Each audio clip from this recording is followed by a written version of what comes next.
I am Ferdinand Marcos, and I am the President of the Republic of the Philippines. I stand today on behalf of 110 million Filipinos. Hi everyone, hello universe, it's me again. Mayroon tayong upload videos, updates ito mga beswa. Shoutout sa mga Marcos Luli supporters, Filipino and OFW. Naku po, bakit kaya ano?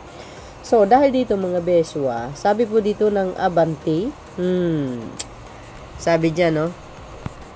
Si Finance Undersecretary Charlito Mendoza na ang bagong commissioner ng Bureau of Internal Revenue, BIR kapalit ni dating Commissioner Romeo Lumagi Jr.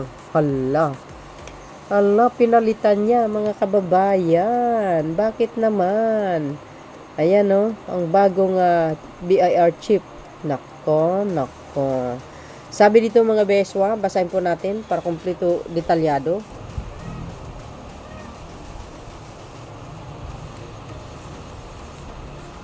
Sabi dito mga beswa ng Abante TNT, si Finance Undersecretary Carlito Mendoza na ang bagong commissioner ng Bureau of Internal Revenue, which is ang BIR, kapalit ni Romeo Lumagi Jr. Noong Mayo, nagsumiti si Lumagi ng kanyang courtesy resignation upang mabigyan ng pagkakataon si Pangulong Bongbong Marcos na suriin ang kanyang nagawa bilang pinuno ng ahensya. Goes. Tumagal din siya mga besa, 3 years ba? Correct me if I'm wrong. Yeah. No, tumagal din si Commissioner Lumagi, guys, ha?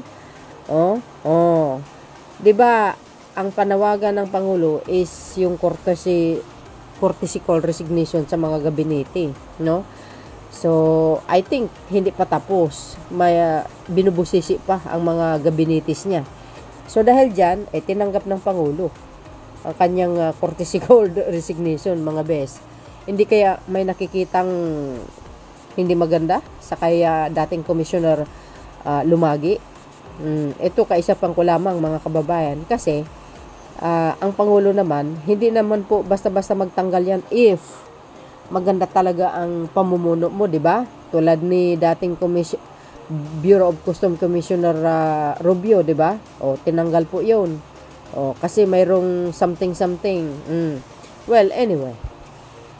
Sabi dito mga kababayan, sa kanyang post sa social media, sinabi ni Lumagi na sinusuportahan niya ang panawagan ng Pangulo para sa accountability sa serbisyo publiko. Nagpasalamat din si Lumagi sa Pangulo sa pagtatalaga sa kanya bilang hipi ng BIR noong Nobyembre 2022. Sabi sa inyo, 3 years na, ano? Ayan. Nako mga bes. Sabi ko na nga ba sa inyo, ang Pangulo, mga kababayan, malakas po ang intel niyan. Hindi naman po basta-basta na magtatanggal yan kung maganda ang performance mo. Even, maganda ang performance mo, pero kung mayroong nakita doon na spot na hindi ka nais natural, di ba? Papalitan ka. Sabi nga nila bakit nagpapalit ang Pangulo? Alam nyo, sa akin lang ito mga kababayan. Pag ang Pangulo kasi magpalit ng isang sekretary, ibig sabihin, mayroong something. Di ba? May something.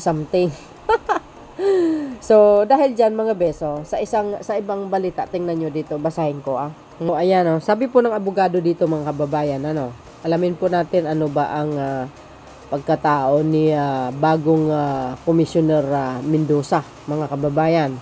Sabi dito mga beswa, the Bureau of Internal Revenue will be under new leadership with President Ferdinand Marcos Jr. appointing lawyer Charlito Mendoza to replace Romeo Lumagi Jr. Marcos signed Mendoza's appointment papers as a BIR commissioner on November 12.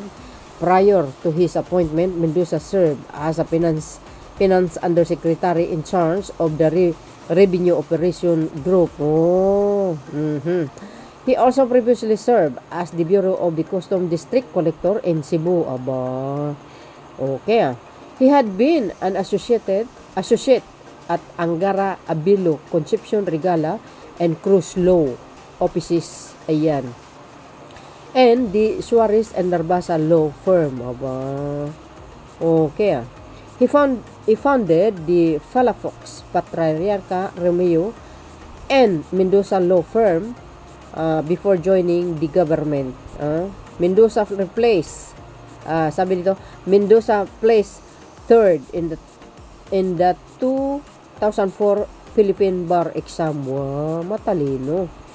He obtained his law degree from San Beda University and has a geodetic engineer degree from the University of the Philippines. Abo, dalawa ang kanyang tinapos, mga best.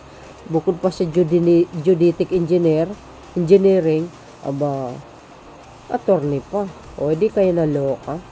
He is also licensed geodetic engineer. O ba, matalino nga. Lumagi as a tax lawyer. Yan. Was appointed BIR commissioner in November 2022, promoting him from deputy commissioner. O, ayan na, mga kababayan, ha. So, sabi nga doon, no, sa isang post ng TNT ay, alam nyo naman po, nagkaroon po ng announcement ng Pangulo for courtesy call resignation sa lahat ng kanyang mga gabinete, mga kababayan. Siyempre, alam nyo, para malaman kung sino po ang tapat sa serbisyo, sino po ang hindi. Pag once na hindi ka tinanggal, ibig sabihin, tapat ka, maganda ang performance mo. Pero pag tinanggal ka, no, papalitan ka, ibig sabihin, mayroong spot na dumi na nakita. Well, alam nyo na kung anong ibig sabihin, mga kababayan. Kaya, for me, sa totoo lang, si Commissioner Lumagi naman, nakikita ko, maganda po ang kanyang mga performance naman. No, masigasig naman yan.